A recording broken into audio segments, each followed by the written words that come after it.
Oke nih, habis sepedahan keringetan, habis 300 kalori, terus kos soto Magujang makan 2 porsi 500 kalori plus 200 kalori.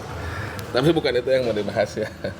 Yang mau dibahas adalah terkait beberapa komentar yang di postingan video TikTok terkait apa negosiasi ataupun katalog ya, yang diambil dari Metro Realitas ya, dari Metro Realitas. Ini ada komentar yang kenapa harus ada pilihan negosiasi dan minkom. Nah, ini seolah-olah negosiasi hilangin aja kalau emang mendorong minkom itu kan. Nah, itu kan. Terus apa lagi namanya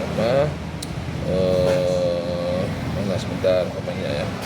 Ya pokoknya ada beberapa lah ya yang mempertanyakan kenapa harus ada dua pilihan kalau memang harusnya dipilih minkom saja. Nah, ini saya menjawab pertanyaan itu ya. Jadi ya dalam peraturan dan dalam best practice itu memang nomor satu itu ya kita mendorong mini kompetisi ya. Jadi minkom itu adalah bentuk lain dari negosiasi, bentuk lain dari untuk memperoleh harga yang terbaik gitu ya. Ya bukan hanya termurah tapi yang terbaik lah gitu ya. Itu bentuk lain dari negosiasi. Salah satu cara lain adalah negosiasi di awalnya. Nah, terus minkom ya lebih baik lagi daripada negosiasi, lebih diutamakan lagi. Kenapa? Karena kan ada unsur kompetisi, ada unsur persaingan.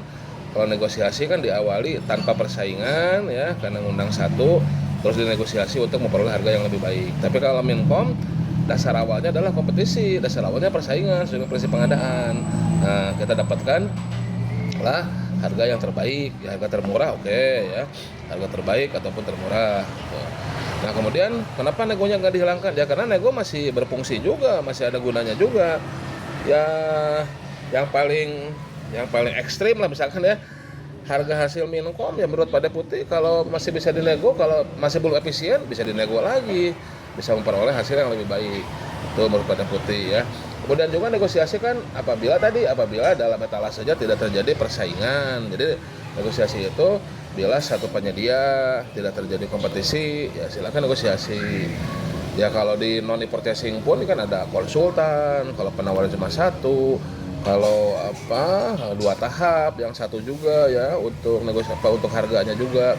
Nah kemudian negosiasi juga bisa digunakan di purchasing untuk barang-barang yang spesifik ya. Nah sekarang kan di katalog kan bukan hanya barang custom ya, kadang ada juga yang spesifik ya. Nah itu kita harus negosiasikan. Kenapa? Karena ya tadi barangnya tidak umum, barangnya tidak custom ya, mau tidak mau kita harus ada negosiasi teknis mungkin ya. Karena apa? Karena tadi tuh ada spesifikasi yang yang tertentu. Nah mungkin butuh negosiasi, mungkin diperlukan negosiasi. Tapi kan kita sediakan ya, kalau diperlukan kita sediakan negosiasi. Kemudian negosiasi terakhir adalah untuk resiko tinggi. Nah kalau ada resiko tinggi kita bisa negosiasikan resikonya agak turun. Contohnya misalkan untuk pengadaan yang ada di bottleneck kalau dalam SPM ya. Yang tidak ngerti SPM silahkan lihat kanal YouTube Belajar Pengadaan di BBPBJ, belajar bersama pengadaan bagi pemerintah ya. Ada bahasa SPM di BBPJ sesi 4 atau berapa saya lupa tuh. Nah itu untuk bottleneck yang resikonya tinggi kita lakukan negosiasi itu. Negosiasinya apa? Negosiasinya bukan harga mungkin bisa nego tipis lah, tapi yang negosiasi adalah resikonya, risknya kita turunkan.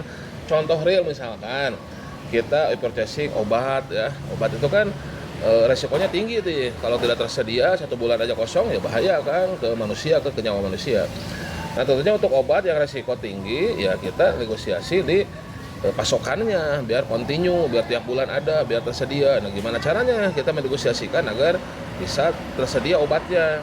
Apakah selalu ada stok di kita, misalkan nyimpan stok untuk bulan selanjutnya, gimana lah intinya ya teman-teman tadi lebih ngerti lah. Intinya yang digosiasikan adalah resikonya.